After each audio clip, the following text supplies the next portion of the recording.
Schoolsfirst Financial Corner, and we got Nathan. I promise, Nathan, we're not going to cut you in half or make you slide sideways or anything like that. Well, we might. I mean, it's a possibility. He's open for a lot of things. I keep forgetting how tall he is. He's dwarfing you. I know. I love it. That's amazing. I love it. All right.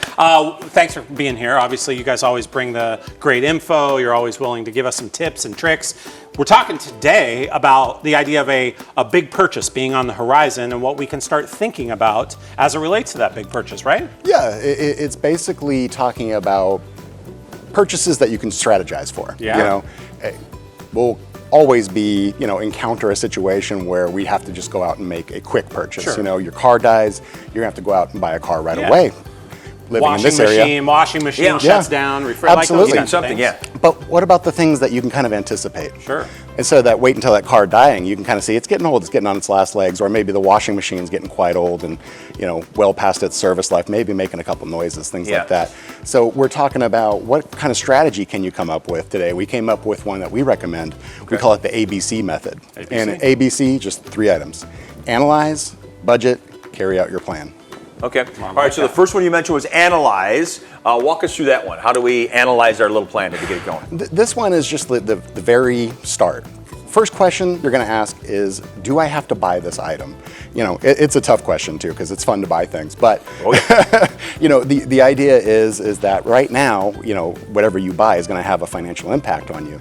So instead of just throwing it on your credit card and dealing with the debt and the potential impact to your credit, is this going to benefit you enough to the point where you have to buy it? It's going to be a great thing in your life. Sure. You ask yourself that question first. Second thing is figure out what your time frame is. In your strategy, how much time do you have? Do you have enough time to save up some money? The more time you have, you can save. You look at your financing options.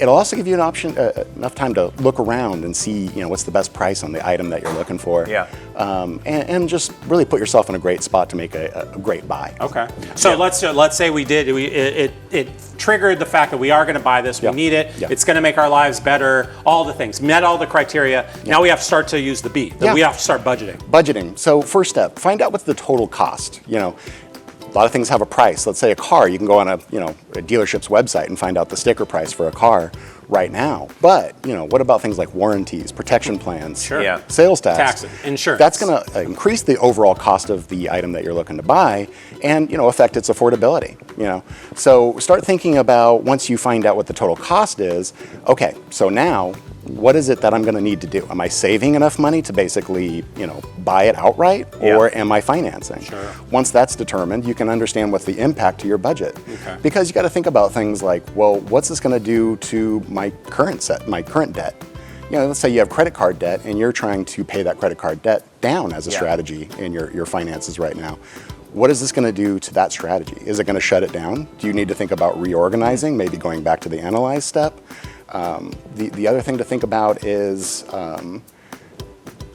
what are you going to, how is this going to impact your month to month? Sure. At this point? That's a big one right there. I mean, savings or financing is going to create a month to month pull on your income for sure. Yeah. All right. Well, that leaves us to the last one. C, you got to carry out the plan. So now we got to carry it out. And how do we go through that? Yeah. You've got your total cost. You've got your time frame. So now it's just figuring out how you're going to pay for it. If you are going with the savings plan, are you saving enough on a monthly basis? A lot of people say, I'm going to save for this. But then they say, well, how long are you going to save for? Right. What's the total cost? Can we divide by the amount of months and figure out how much monthly you're going to actually need to save? And can you pull that off? Like I have to save $250 for the next 381 years. Exactly. This can't possibly happen. A great thing to try in that situation is do a test run of saving the amount you need to on a monthly basis. Worst case scenario, even if it doesn't work out, you've saved for a couple of months, and padded that savings account. That's a good plan. Hey, we saved something for the very end. You ready? We did. I think I'm ready. Hold on. Saved it. We saved. It's selfie. Before we put up the information, here's our selfie. We got our selfie on National Selfie Day. Let's bring it in. Let's go. Hold on. That's the wrong. I don't know how to operate the phone, Scott. Sorry. Okay, there we go. And we're in. We're ready to go. Hey. Let's go. You got it. Thanks so much. Thank you. That was helpful. We know it because Schoolsfirst Federal Credit Union, they're always helpful here in the corner. Over 70 locations throughout California. Phone number, website, everything you need. ABC. ABC. We got it. Nathan, thanks.